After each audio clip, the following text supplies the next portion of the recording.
इस क्लास का पहला क्वेश्चंस है, जर्मनी के एकीकरण में क्या बाधाएं थी। ये क्वेश्चंस मोस्ट इम्पोर्टेंट क्वेश्चंस है, हिस्ट्री का है, जो 2020 में पूछे गए थे और कई मर्तबा पहले भी पूछे जा चुके हैं और हो सकता है कि 2025 में पूछे जा सके। तो ये 2 नंबर का क्वेश्चंस है। अगर आप इस क्वेश्चंस को लिख देते हैं तो आपको 2 नंबर बहुत आराम से मिल सकते हैं। तो क्वेश्चंस है, जर्मनी के एकीकरण में क्या बाधाएं थी।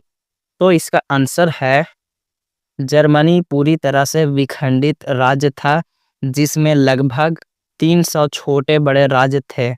उनमें धार्मिक, राजनीतिक तथा सामाजिक विषमताएं भी मौजूद थी। वहाँ पर्सा शक्तिशाली राज्य था एवं अपना प्रभाव बनाए हुए था। उनमें जर्मन राष्ट्रवाद की भावना का अभाव था, जिसके कारण एकीकरण का मुद्दा उनके समझ नहीं था। तो जैसा कि दोस्तों क्वेश्चन है, जर्मनी के एकीकरण में क्या बाधाएं थी, तो इसका आंसर आपको अभी मैं पढ़ के बताया हूँ। तो आपको याद कैसे करना है कि एग्ज़ाम में क्वेश्चन देखते ही याद आ जाए कि क्या लिखना है। तो सबसे पहले जर्मनी के बारे में जो यहाँ पे आंसर पढ़ें, तो सबसे पहले नोटिस कीजिए आप कि जर्मनी पूरी तरह से विखंडित राज्य था, जिसमें लगभग 300 छोटे बड़े राज्य थे। मतलब जर्मनी पूरी तरह से छोटे छोटे राज्य थे, जो कम से कम 300 से ज़्यादा उसमें विखंडित राज्य था और सभी में धार्मिक और राजनीतिक सामाजिक विषमताएं मौजूद थी।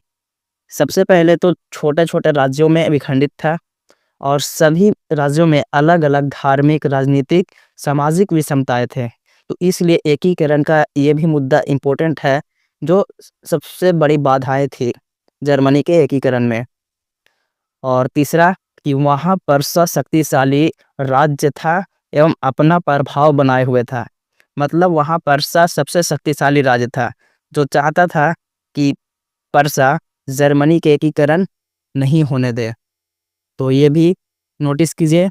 और सबसे बड़ी बाधाएं थी कि उनमें जर्मन राष्ट्रवाद की भावना का अभाव था। मतलब जर्मनी की एकीकरण की भावनाओं की वहाँ कमी थी। मतलब कोई नहीं चाहता था कि जर्मनी एकीकरण हो, जर्मनी एक राज्य बने। तो दोस्तों एक बार आप इस क्वेश्चंस को स्क्रीनशॉट ले लीजिए और इस क्वेश्चंस का जो आंसर है, आप 1-2 मर्तबा इसे पढ़िए और याद कीजिए। आपको आसानी से याद हो जाएगा कि जर्मनी के एकीकरण में क्या बाधाएं थी। तो सबसे पहला था कि जर्मनी पूरी तरह से विखंडित राज्य था, कम से कम 300 छोटे बड़े राज्य थे। दूसरा कि वहाँ पर पर्सा सबसे शक्तिशाली राज्य था और जो वो नहीं चाहता था कि जर्मनी का एकीकरण हो। और तीसरा कि वहाँ पे जर्मन राष्ट्रवाद की भावना का अभाव था। तो इसी तरह अगर आपको ये क्लास अच्छा लग रहा है तो आप इस क्लास को लाइक कीजिए और अभी तक आप चैनल को सब्सक्राइब नहीं किए हैं तो सबसे पहले आप इस चैनल को सब्सक्राइब कीजिए। तो दूसरे क्वेश्चन तरफ बढ़ते हैं। तो क्वेश्चंस है, खूनी रविवार क्या है।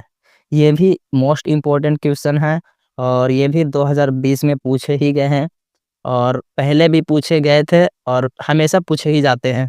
खूनी रविवार क्या है, तो इसका आंसर आपको बताते हैं कि जब 1905 ईस्वी में रूस और जापान एक दूसरे के विरुद्ध युद्ध कर रहे थे, तो रूस एशिया के एक छोटे से देश जापान से युद्ध हार गई।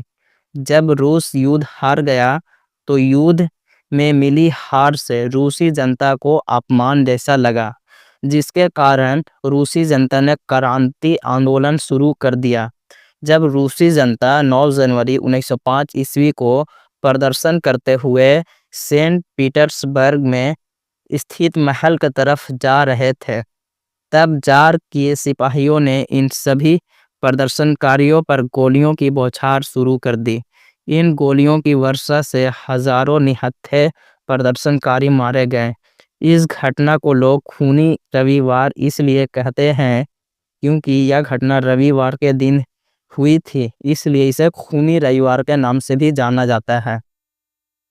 तो दोस्तों खूनी रविवार के बारे में अभी तक जो भी आंसर बताए हैं, ये थोड़ा सा लंबा लग रहा होगा, पर आपको ये क्वेश्चंस 2 नंबर का एग्ज़ाम में पूछे जा सकते हैं।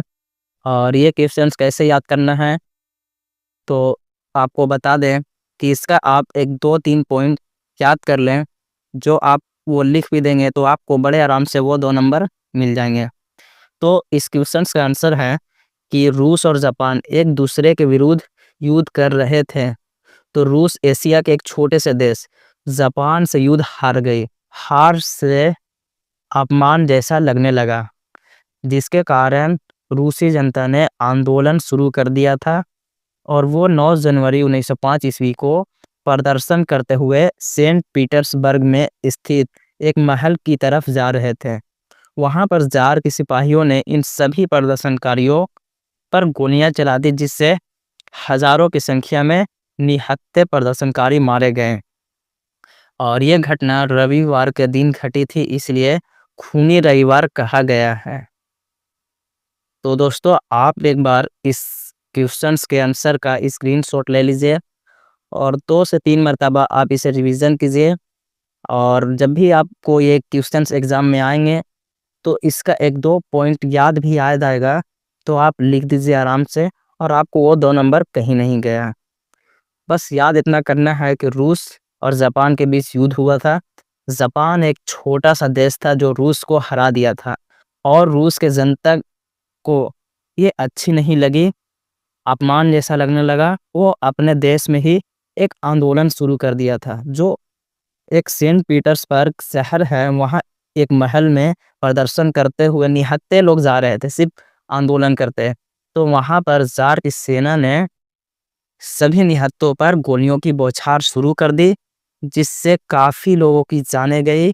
और इस घटना को खूनी रविवार इसलिए कहा जाता है क्योंकि ये रविवार के दिन ही घटी थी।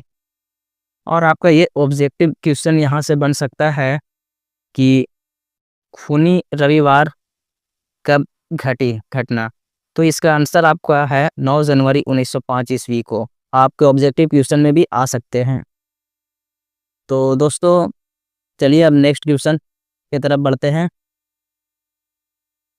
तो क्वेश्चंस है, गांधी जी ने नमक कानून को क्यों तोड़ा था?